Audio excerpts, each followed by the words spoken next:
You sold Shadow. My voice cracked as I stared at my mother standing in our empty stable. The fresh hay I'd brought back from the feed store fell from my arms, scattering across the concrete floor. Katie needs a car for college, my mother replied dismissively, checking her manicured nails. That horse was eating up all our savings and boarding fees and competition costs. It's time you grew up, Alexandra. I'm Alexandra Bennett, and at 17, I just lost my best friend, my horse Shadow, a black Arabian I'd trained since he was a difficult 3-year-old colt that nobody wanted. But he's mine. I paid for half of him with my summer job money. I protested, my hands shaking. We have competitions coming up. Where is he? Who did you sell him to? The Hendersons. They have that big ranch outside of town. My mother waved her hand dismissively. They paid cash, and Katie gets her new car. Everyone wins. Everyone except me, I whispered, but she was already walking away, her heels clicking on the stable floor. You'll get over it, she called over her shoulder. Katie needs this car for her future. That horse was just a hobby. Just a hobby. 4 years of early mornings, mucking stalls, training sessions, and competitions reduced to just a hobby. While my perfect sister Katie got everything handed to her on a silver platter. I ran to my room, slamming the door behind me. The walls were covered in ribbons and photos, Shadow and me clearing jumps, performing dressage patterns, standing proudly in winner's circles. We qualified for the state championships next month. All that work, all those dreams, gone because Katie needed a car. My phone buzzed. It was Jake, my trainer, probably wondering why we hadn't shown up for our afternoon session. Alex, where are you guys? Shadow's stall is empty. I tried to keep my voice steady as I explained what happened, but the tears came anyway. She what? Jake's usually calm voice rose in disbelief. Alex, did your mother tell the Hendersons about Shadow's breeding? About his competition record? I doubt it, I sniffled. She never paid attention to any of that. Why? Jake was quiet for a moment. Because Shadow isn't just any horse, Alex. His bloodline. Remember those papers we traced last year? The ones that confirmed his sire? I remembered. We'd spent weeks tracking down Shadow's lineage after a judge at a competition had commented on his remarkable similarity to a famous stallion. His sire was Almera, I said. But what does that matter now? It matters, Jake said firmly, because Almera's offspring are worth 6 figures minimum. How much did your mother sell him for? My heart stopped. She said she got enough for Katie's car. Maybe 20,000. Jake swore under his breath. Alex, Shadow's worth at least 10 times that. More, with his competition record. Your mother just gave away a small fortune. I sat down hard on my bed, staring at the latest photo of Shadow and me. It was from last month's qualifying competition, where we'd scored higher than any other junior rider in the state. The Hendersons, Jake continued, they're good people, but they buy horses for trail riding. They have no idea what they've got. We need to. A commotion downstairs interrupted my thoughts. I could hear my mother's voice, rising in that false sweet tone she used when trying to smooth over problems. What do you mean, papers? Of course he has papers. He's a registered Arabian. I crept to the top of the stairs, phone still pressed to my ear. Through the open front door, I could see Mrs. Henderson, a tall woman in riding clothes, holding a folder of documents. Mrs. Bennett, Mrs. Henderson's voice was sharp. This horse you sold us? We had our vet out for a standard check, and he nearly fell over when he saw the registration numbers. Do you have any idea what horse you actually sold? My mother's laugh turned nervous. He's just a show horse. My daughter did some local competitions. Local competitions? Mrs. Henderson opened the folder. Your daughter and this horse are ranked first in the state for junior riders. He's sired by Almera, one of the most prestigious Arabian stallions in the country. We've already had 3 calls from breeding farms offering to buy him for well over 6 figures. I could practically hear my mother's jaw hit the floor. 6 figures? The sale contract, Mrs. Henderson continued, pulling out a paper. It's not valid. You didn't have the right to sell him in the first place. The registration shows joint ownership between you and Alexandra Bennett. Without her signature, this sale isn't legal. From my perch at the top of the stairs, I could see Katie standing in the doorway of the living room, dangling her new car keys. She wasn't smiling anymore. Jake, I whispered into the phone, what happens now? Now? I could hear the smile in his voice. Now things get interesting. Stay where you are. I'm coming over with some paperwork of my own. The next hour was chaos. My mother paced the living room, alternating between trying to charm Mrs. Henderson and shooting venomous looks my way. Katie sat sullenly on the couch, her precious car keys now lying forgotten on the coffee table. Surely we can work something out, my mother said for the 10th time. Alexandra is a minor. I have the right to make decisions about her property. Not in this case. Jake's voice cut through as he strode into our house, carrying a leather portfolio. I have here the original purchase agreement from when Shadow was bought. Alex paid half from her own earnings, making her legal co-owner. It's all properly notarized. My mother's face turned an interesting shade of red. You had no right to help her make that agreement. Actually, I had every right as her trainer and as the seller's agent. Jake laid out the documents on our dining room table. Alex has been my student for 4 years. In that time, she and Shadow have won over 30 championships and qualified for state finals. Their breeding value alone is worth more than this house. Mrs. Henderson nodded approvingly. That's why I'm here.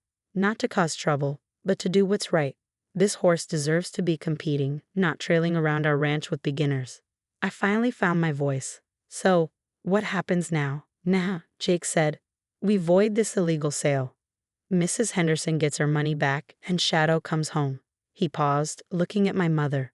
Unless you prefer to explain to the Arabian Horse Association why you illegally sold a champion horse without proper authorization. My mother's face went from red to white. But Katie's car is not my problem, Mrs. Henderson cut in. I've already called my bank to stop payment on the check. Shadow will return to his rightful owner today. Katie jumped up from the couch. This isn't fair. I need that car for college. Alex doesn't need some stupid horse. Actually, Jake pulled out another document. Alex and Shadow are eligible for the Junior Rider Scholarship Program. Their rankings practically guarantee it. Full college tuition, plus competition expenses. The room went silent. I'd known about the scholarship possibility, but hadn't told my family. They never came to my competitions anyway. Full tuition? My mother whispered, her materialistic mind clearly spinning. Plus expenses, Jake confirmed. But only if they compete in states next month, which means Shadow needs to come home today. Mrs. Henderson pulled out her phone. My son is already on his way with the trailer. He should be here in 20 minutes. My mother collapsed into a chair, her perfect world crumbling. All these years, she dismissed my riding as an expensive hobby, favoring Katie's cheerleading and social activities. Now she was realizing just how wrong she'd been. But I already told everyone about my new car, Katie whined. I posted it on Instagram. Then I suggest you post an update, Jake said dryly. Perhaps about how you almost cost your sister a college scholarship? I looked at the documents spread across the table. Proof of Shadow's lineage, his competition records, the scholarship information. All this time, I'd been quietly building something remarkable while my family was too busy fawning over Katie to notice. The sound of a horse trailer pulling into our driveway broke the tension. Through the window, I could see Shadow's black head poking out, his ears perked forward. He knew he was coming home. Alexandra, my mother started, her tone switching to the sweet voice she used when she wanted something. Darling, perhaps we could discuss this. Surely there's a way to benefit the whole family. No, I said firmly, surprising myself. Shadow is mine. My work, my training, my future. You can figure out Katie's car situation without stealing from me. Mrs. Henderson smiled approvingly. The horse world could use more young riders like you, Alexandra. Strong, dedicated, and principled. Jake gathered the documents, keeping the originals safely in his portfolio. I'll help you get Shadow settled back in. And tomorrow, we start preparing for states. You've got a scholarship to win. As we walked out to the trailer, I could hear my mother and Katie arguing inside the house. For once, I didn't care. The drama wasn't my problem anymore. Shadow nickered softly as I approached, reaching his velvet nose toward me. 4 years of early mornings, endless training sessions, and complete dedication had created something extraordinary. Not just a champion horse, but a partnership that was about to open doors I'd only dreamed of. Let's go home, boy, I whispered, stroking his neck. We've got work to do. The month leading up to state championships was a whirlwind. While my mother and Katie dealt with the fallout of their failed car scheme, I focused entirely on training with Shadow. Our morning sessions started at dawn, and every afternoon was spent perfecting our routines. Home became a battlefield of cold shoulders and bitter comments. Katie had to settle for a used Honda instead of her dream car, and she blamed me entirely. My mother alternated between trying to guilt me about breaking up the family and making awkward attempts to show interest in my writing now that she knew its value. I could come to States, she said one morning, trying to sound casual as I packed my gear. Support you and, what's the routine again? Advanced dressage and show jumping, I replied, not looking up. But don't worry about it. Jake's family is handling everything. The truth was, Jake's parents had become more of a family to me than my own. His mother helped me prepare my competition outfits, and his father, a retired veterinarian, made sure Shadow was in peak condition. The day of States dawned clear and cool. Shadow loaded easily into Jake's trailer, his coat gleaming black in the early morning light. As we pulled out of the driveway, I saw my mother watching from the window, but I didn't wave. The competition grounds were buzzing with activity. Riders from across the state led magnificent horses between practice rings and stabling areas. In the past, I've felt intimidated by the wealthy competitors with their expensive tack and professional grooms. Now, walking Shadow toward our assigned stall, I held my head high. We earned our place here. Alexandra Bennett, a woman in a blazer, approached us, holding a clipboard.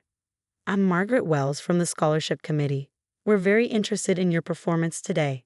Jake stepped forward, handling the conversation smoothly while I focused on settling Shadow in. But I caught phrases that made my heart race. Exceptional qualifying scores, breeding potential, full academic scholarship.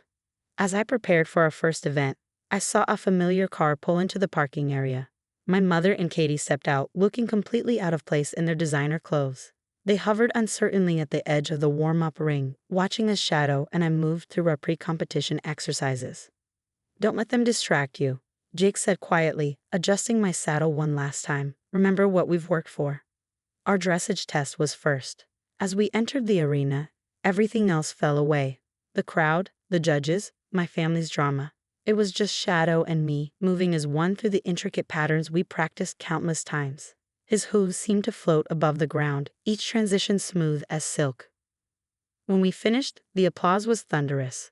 I caught a glimpse of the judges' faces. They were smiling, actually smiling. Even my mother looked impressed, though she probably didn't understand what she just witnessed. The show jumping course was next. Shadow's ears pricked forward as we studied the challenging layout.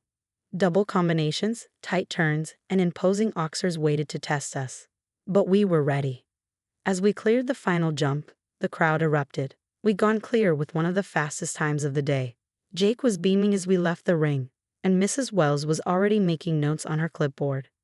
The awards ceremony felt surreal. Standing on the highest podium, gold medals around both my neck and Shadow's, I finally let myself cry. We'd done it. State champions in both disciplines. But the real prize came after. Mrs. Wells presented me with an envelope containing a full scholarship to any university of my choice, plus funding for continued training and competition with Shadow. Your sister might have gotten a car, Jake whispered, but you've got wings now. My mother pushed through the crowd, Katie trailing behind her. Alexandra, darling, this is wonderful. I always knew you had potential. Perhaps now we could discuss sharing some of the competition earnings. Actually, I cut her off. All competition earnings go into Shadow's care and my education fund. It's part of the scholarship contract. I patted Shadow's neck. Isn't it amazing what a stupid hobby can become when someone believes in it? The look on their faces was priceless. 4 years of dismissing my passion, of favoring Katie's every whim, and now they were seeing the results of their choices. That evening, as I brushed Shadow in his stall, surrounded by our ribbons and medals, I felt nothing but peace. Tomorrow, I would start looking at universities, planning my future in equestrian sports. My mother and sister would have to figure out their own paths. We did it, boy, I whispered to Shadow, who nickered softly in response. We showed them all what we're worth. Sometimes the best revenge isn't getting even. It's soaring so high that those who doubted you become nothing but tiny specks below. Shadow and I had found our wings, and we were never coming down.